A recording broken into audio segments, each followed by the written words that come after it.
Okay, so I figured since I'm starting a channel on self-help, I don't like that, on, development for young men. Uh, I guess I reckon I should maybe teach some things that you might need in the future. Of course, if you're a lady and you're getting into mechanics, this would apply for you too. Um, but this is pretty complicated to start off with, I guess. But I'm just going to do the video anyway, and if you like it, if it interests you, you can watch it. Yeah, let's get started. This is a head coming off a cylinder head coming off of a 2006 Acura TL. It's a V6, so it's got 6 springs. So today I'm going to teach you how to pull the strings out, or the springs out using a special tool you can buy at Harbor Freight. This is about 50 bucks, but it's a pretty good investment. It'll last you as long as you don't break it. But yeah, let's get started on how to use this thing. The goal is to push these springs down.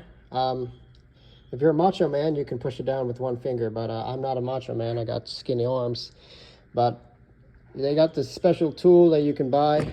I mean, you can also buy one of these for 10 bucks, but unfortunately, it's not going to fit for me during this circumstance because I got too much in the way.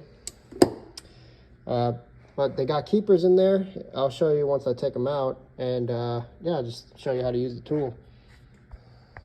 Again, you want this end of the tool to go, you see where those valve heads, the valve heads are the circular parts of those circles, that the 4 circles right there, that's the valve head.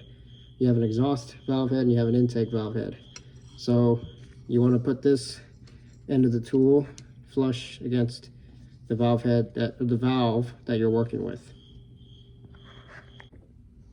All right, well, I said I was going to do this spring, but I realized in the middle of this video, I do need to change these 2 first, the ones in the middle, because they're leaking. They don't have a good seal on them. So I got it positioned up. So once I push this, you'll see the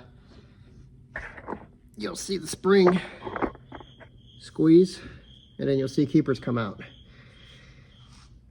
Keep an eye on that spring there while I push her. Do have to get her locked. Whew. Shit. Okay. Give me 1 second, y'all. All right. Well, we got one of the keepers out. Just go ahead and take this tool off for now. I'll show you. That's what the keeper looks like right there. These are very sensitive. Yeah, you don't want to lose these. If you lose this, yeah, you got to make a stop to the junkyard. And you can take off the spring while you're at it. There you go. And you got your valve right there. You're going to push that out and it's going to come out the other side. Sometimes those valves are notorious to come out, so you'll have to hammer them. Now when you hammer them, you do want to use a soft surface. You can go ahead and pull these out for now. That's just an extra part of the head. You could just hammer them a little bit. Don't use a metal hammer. Now, I said don't use a metal hammer, but as long as you're very careful and that thing ain't coming out, and usually they don't, because, you know, for this engine particularly, it's seized in.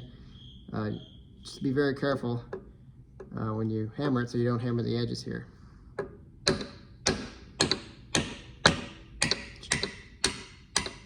She's moving.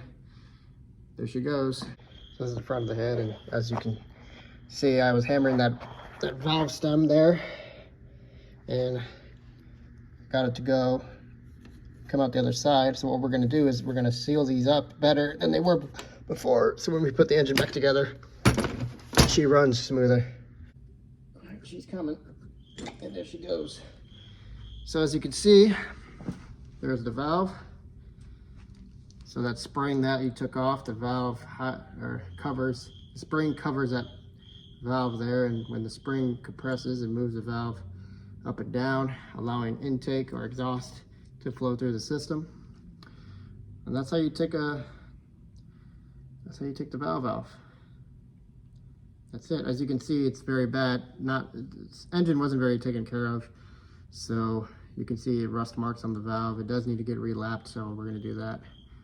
Yeah, that's it. That's how you do it.